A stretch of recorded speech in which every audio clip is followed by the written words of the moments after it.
Allah ridho, kita punya anak, kemudian kita mendidik anak kita, maka yang berperan bukan kita. Siapa? Allah. Allah. Jadi Pak, capek kalau kita, padahal aku tuh sudah melaksanakan, kenapa ya saya susah? Karena kita lupa bahwa anak kita ini bukan milik kita, tapi milik Allah. Maka pasrahkan anak kita kepada Allah. Itu rahasianya Pak. Yang sering kita lupakan, di kita banyak anak disangka milik kita sendiri, sehingga ketika anak melakukan kesalahan, kita langsung marah, kita langsung jubit.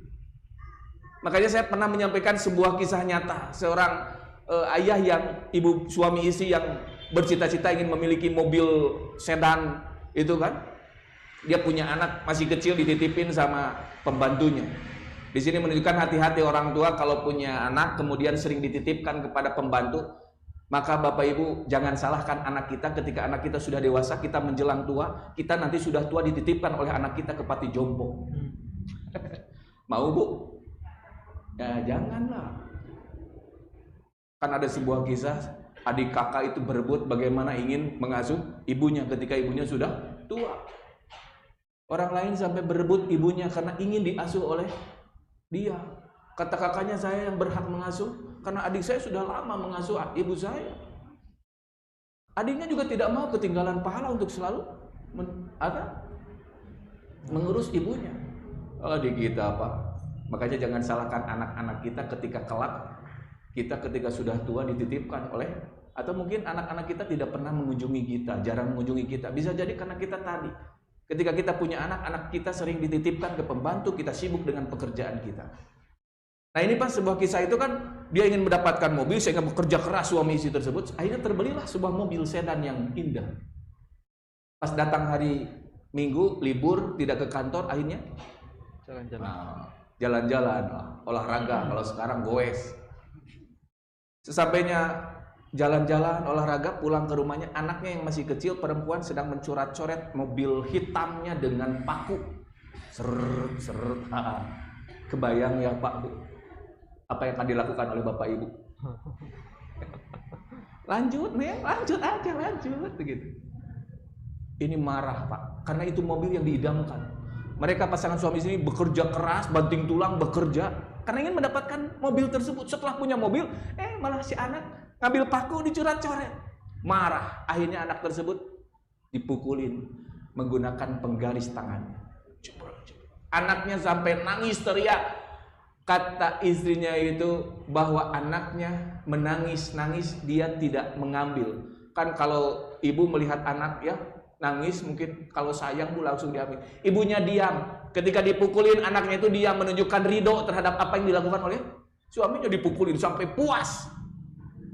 Akhirnya si suami tersebut setelah puas memukuli, menyuruh bibinya, "Bibi bawa pun, masuk." Disuruh didiamin, udah dinangisin, disuruh didiamin sama orang lain. Setelah anaknya dibawa sama pembantunya, dia hanya melihat mobil tadi. Ya ini, waduh. Di kita banyak orang tua seperti itu. Anaknya bawa HP punya bapak ibu. Itu HP punya pecah. Kamu ceprek. Bawa remote, remote ini mahal, TV ini, wah, di kita. Tembok dicurat-coret. Pernah Pak Bu, anak kita coret-coret tembok? Apa yang dilakukan? Marah. Dede, Neng, Teteh. Kaget anak. Disangkanya anak itu milik kita. Besoknya pas hari Senin Pak, mereka berdua pasangan suami istri tersebut pulang, berangkat ke tempat pekerjaannya, ke kantornya. Jam 9 sama pembantunya sudah ditelepon. Pak, putri Bapak panas dan tangannya bengkak. Ya udah beliin Pak, itu Mbak, obatnya, salep sama obat penurun panas. Pembantunya nurut saja, beli ke apotek, beli penurun panas, beli salep, kemudian balik lagi, kemudian dilaksanakan. Sampai datanglah waktu sore, suami istri tersebut pulang ke rumahnya. Pembantunya laporan, Pak, putri Bapak masih panas dan tangannya semakin bengkak. Kaget, pas dilihat benar, panas, tangannya semakin bengkak. Bingung, dibawa langsung ke rumah sakit. Pas sampai di rumah sakit, akhirnya diperiksa. Wah Pak, katanya ini harus diopname. Kemudian diteliti, dikasih obat ini nggak turun, dikasih obat ini nggak turun. Sampai akhirnya setelah beberapa hari, dokter mengetahui hasil lab tersebut bahwa penyebab anak ini panas dan tidak reda-reda dikasih ini, dikasih itu, tetap saja panas. Ternyata penyebabnya adalah infeksi dari tangan putri bapak tersebut yang bengkak. Balik dokternya tidak tahu itu penyebab bengkak karena apa. Terus bagaimana dok? Tidak ada cara lain. Ini infeksinya bisa sampai ke otak. Kalau sudah sampai ke otak bisa menyebabkan putri bapak meninggal, gemetar. Lalu apa yang harus dilakukan Pak? Tidak ada cara kecuali harus diamputasi. Harus dipotong. Dibiarkan infeksinya bisa ke otak. Jika dipotong nanti anak saya gimana tangannya? Gak punya. Akhirnya ngobrol diskusi dengan istrinya. Istrinya pun menangis. Apa yang harus dilakukan? Tidak ada cara lain. Akhirnya mereka dengan terpaksa menandatangan bahwa anaknya ridho, ikhlas, diamputasi. Akhirnya singkat cerita diamputasi, dipotong, dimasukin ke ruang operasi. Setelah keluar dalam kondisi dari ruang operasi tersebut, dalam kondisi masih belum siuman, dibawalah ke ruangan. Ibu bapaknya menunggu sadar anaknya. Nah ini di sini karena yang ceritanya yang saya dengar itu ceritanya langsung dari ayahnya, karena ini kisah nyata. Saya dengar langsung dari ayahnya tersebut. Kata ayahnya tersebut, ketika anakku membuka matanya, dia langsung melihat tangannya sudah nggak ada. Sudah ya. Kemudian dia menatap ayah dan ibunya. Apa yang dibilang oleh anak tersebut?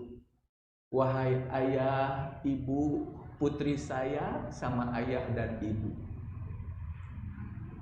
Putri janji, putri nggak akan mencurat-coret mobil milik ayah sama ibu.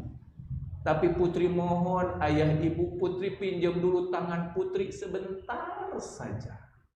Nangis tuh orang tua. Mobil dicurat-coret masih bisa dibenarkan. Beli lagi bisa. Ditukar bisa. Tangan anak gak bisa. Di kita banyak kepada anak seperti itu. Kenapa? Karena merasa bahwa anak itu milik kita.